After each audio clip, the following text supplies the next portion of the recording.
horrible nausea possessed Neil and I in the morning. First thing he did was go out to the cornfield to see if the car would carry us east. I told him no go, but he went anyway. He came back pale. Man, that's a detective's car, and every precinct in town knows my fingerprints from the year that I stole 500 cars. You see what I do with them? I just want to ride, man. I gotta go. Listen, we're gonna wind up in jail, and if we don't get out of here this very instant. You're damn right, I said, and we began packing faster than our hands could go. Dangling neckties and shirt tails, we said quick goodbyes to our sweet little family and stumbled off towards the protective road where nobody would know.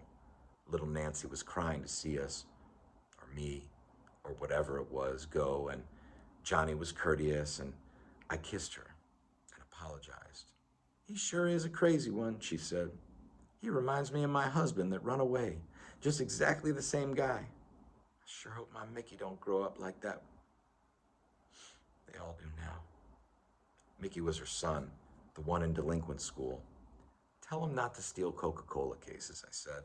He told me that's what he was doing, and that's the way he'll innocently start till the cops start beating him up. And I said goodbye to little Sally, who had her pet beetle in her hand, and little Billy was asleep. All this in a space of seconds, in a lovely Sunday morning dawn, as we stumbled off with our wretched baggage across the nausea of the night before. We hurried. Every minute we expected a cruising car to suddenly appear from around a country bend and come sloping for us. If that woman with the shotgun ever finds out, we're cooked. We must get a cab, I said. Then we're safe. We tried to wake up a farm family to use their phone, but the dog drove us away. Every minute things became more dangerous. The coupe would be found wrecked in the corn by any early rising country man. And one lovely old lady let us use her phone finally, and we called a downtown Denver cab, but he didn't come. We stumbled on down the road.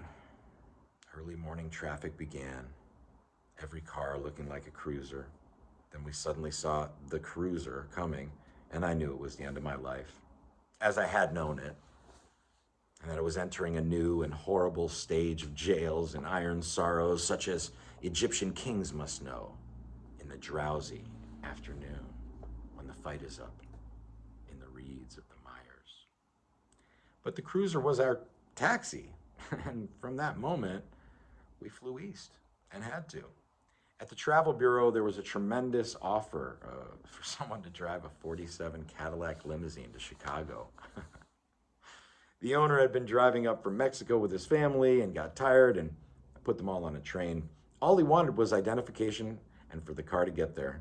I showed him the man, a squat Italian Chicago baron, my papers, and I assured him everything would come off right. I told Neil, and don't fuck up this car. Neil was jumping up and down with excitement to see it. We had to wait an hour. We lay on the grass near the church, where in 1947 I had passed time with panhandling hobos after seeing Ruth G. home. Yeah, and there I fell asleep from sheer horror and exhaustion with my face to the afternoon birds. But Neil hustled right around town. He drew up a talking acquaintance with a waitress in a luncheonette, and as of yore, when he had her alone outside, persuaded her the sun and the moon, and she innocently accepted, and must have been an impulsive girl. In any case, Neil made a date to take her driving in his Cadillac that afternoon, and came back to wake me with the news. Now I felt better. I rose to the new complications. When Cadillac arrived, Neil instantly drove off with it to get gas. And the travel bureau man looked at me and said, when's he coming back? The passengers are all ready to go and waiting. He showed me two Irish boys from an Eastern Jesuit school waiting in their suitcases on the benches. He just went for gas. He'll be right back. I cut down to the corner and watched Neil as he waited for the waitress, who had been changing in her room on the corner of 17th and Grammett. In fact, I could see her from where I stood in front of the mirror, primping and fixing her silk stockings, and I wished I could go along with them. She came running out of the hotel, jumped into the Cadillac. I wandered back to reassure the TB boss and passengers. From where I stood in the door, I saw a faint flash of the Cadillac crossing Cleveland Place with Neal, t-shirted and joyous, fluttering his hands and talking to the girl and hunching over the wheel to go as she sat sadly and proudly beside him. They went to a parking lot in broad daylight, parked near the brick wall at the back, a lot Neal had worked in. And there, he claims, he laid her in nothing flat. Not only that, but persuaded her to follow us east as soon as she had her pay on Friday.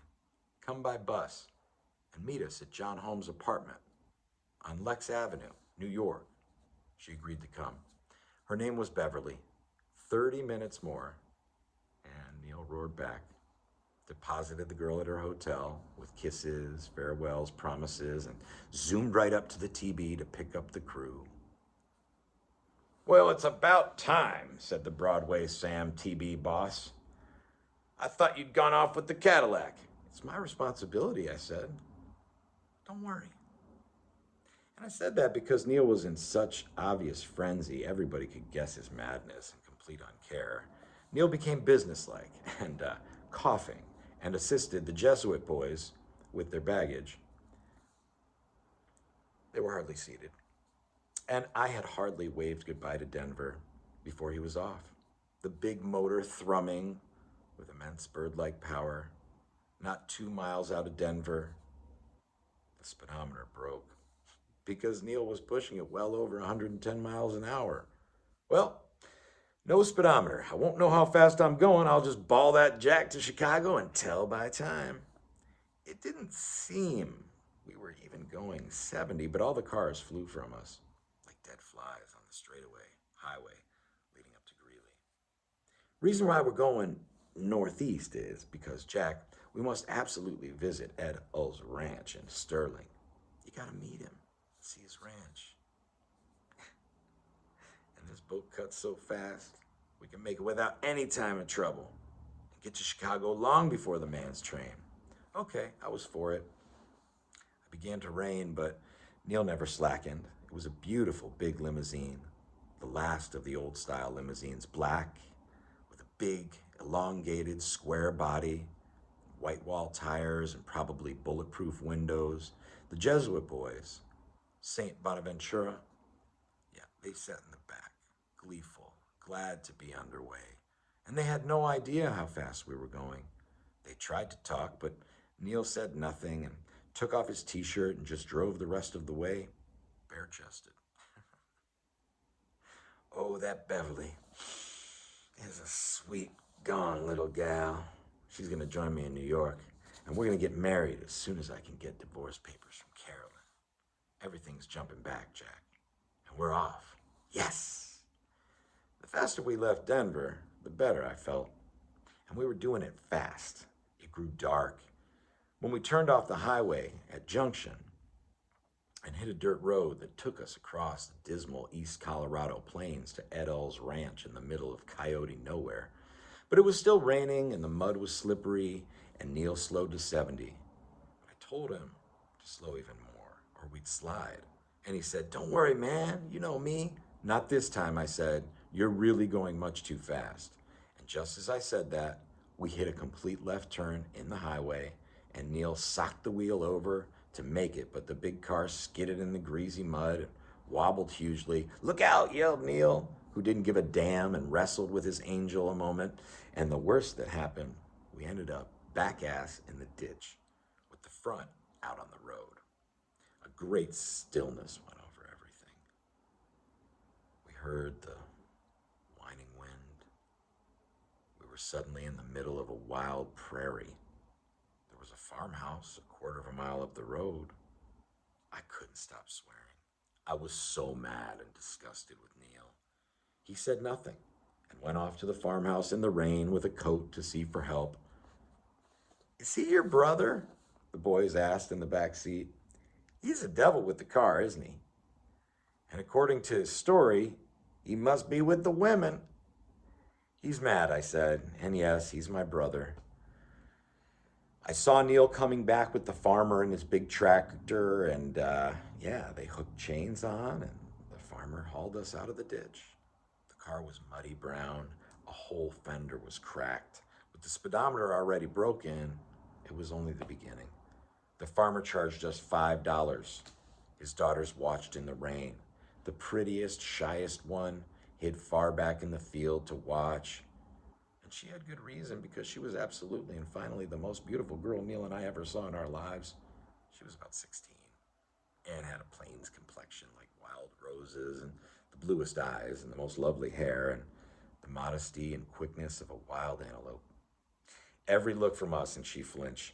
She stood there with the immense winds that blew clear down from Saskatchewan, knocking her hair about, lovely head like shrouds, living curls of them. She blushed and blushed.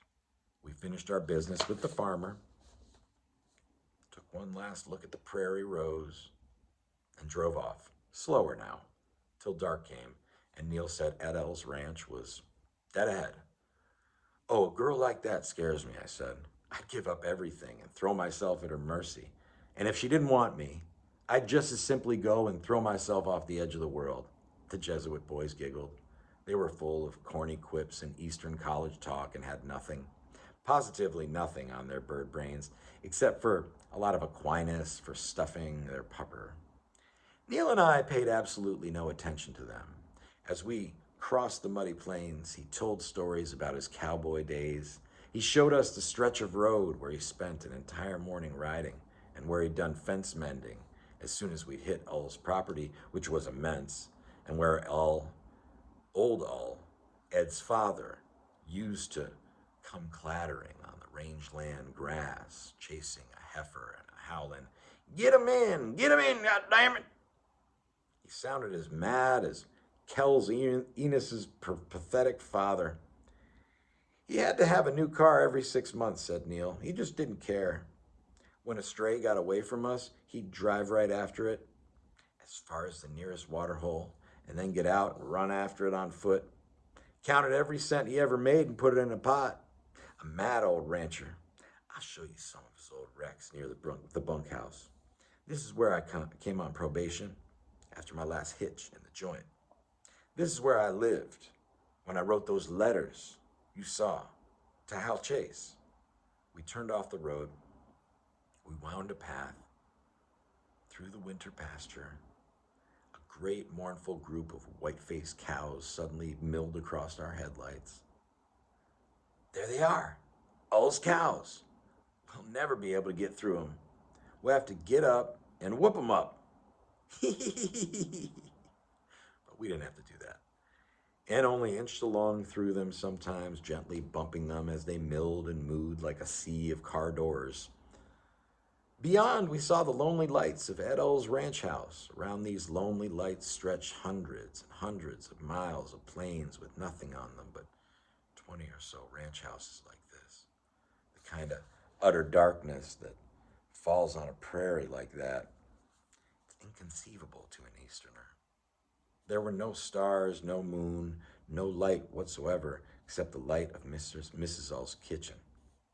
What lay beyond the shadows of the yard was an endless view of the world that you wouldn't be able to see till dawn.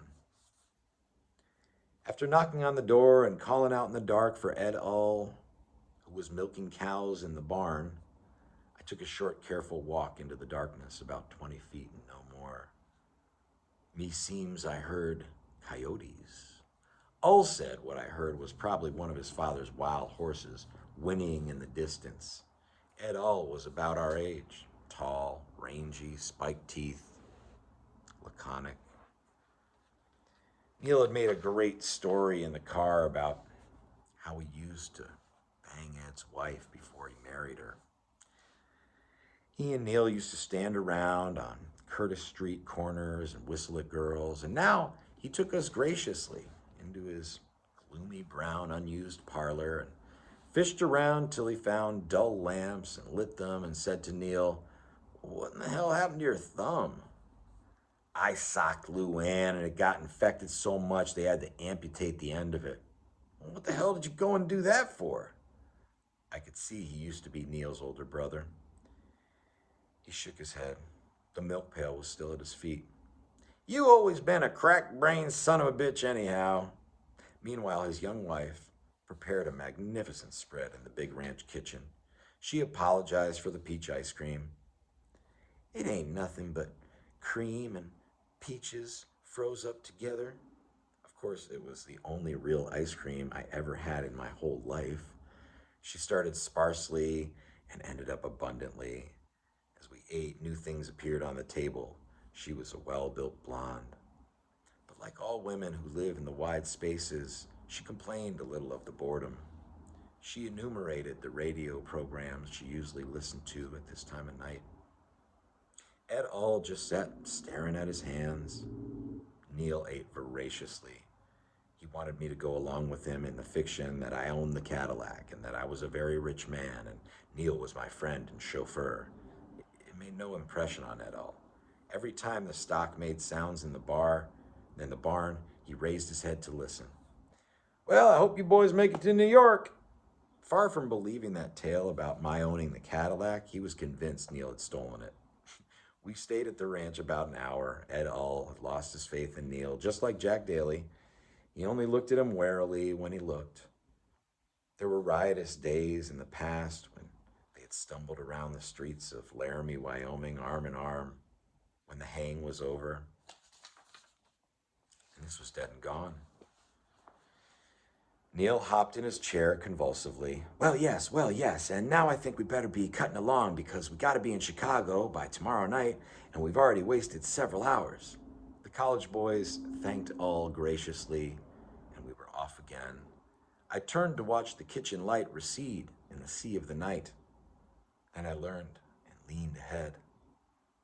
In no time at all, we were back on the highway. And that night, I saw the entire state of Nebraska unroll perceptibly before my eyes. 110 miles an hour straight through. An arrow road, sleeping towns, no traffic, and the Union Pacific streamliner falling behind us in the moonlight. I was not frightened at all in that night. It was the next day, when I saw how fast we were going, that I gave it up and went in the back seat and shut my eyes. Now, in the moony night, it was perfectly legitimate to go 110 and talk and have all Nebraska towns, Ogallala, Gothenburg, Kearney, Grand Island, Columbus, unreal with dreamlike rapidity as we roared ahead and talked. It was a magnificent car. It could hold the road like a boat holds water. Gradual curves were its singing ease. But Neal was punishing this car. And by the time we got to Chicago, not the next night, but when it was daylight, the rods were all but gone. Oh man, what a dreamboat, sighed Neal. Think if you and I had a car like this, what we could do. Do you know where there's a road that goes down Mexico and all the way down to Panama? And maybe all the way down to the bottom of South America, where the Indians are 7 feet tall and eat cocaine on the mountainside. Yes, you and I, Jack, we dig the whole world with a car like this because, man, the road must eventually lead to the whole world. Ain't nowhere else it can go, right? Oh, and are we gonna cut around old Shy with this thing? Think of it, Jack. I've never been to Chicago in my whole life. We'll come in there like gangsters in this Cadillac. Yes, and girls. We could pick up girls. In fact, Jack, I've decided to make extra special fast time so we can have an entire evening to cut around in this thing. Now you just relax, and I'll ball that Jack all the way. Well, how fast are you going now? A steady 110, I figure. You wouldn't notice it. We've still got all Iowa in the daytime, and then I'll make that old Illinois and nothing flat. The boys fell asleep, and we talked and talked all night.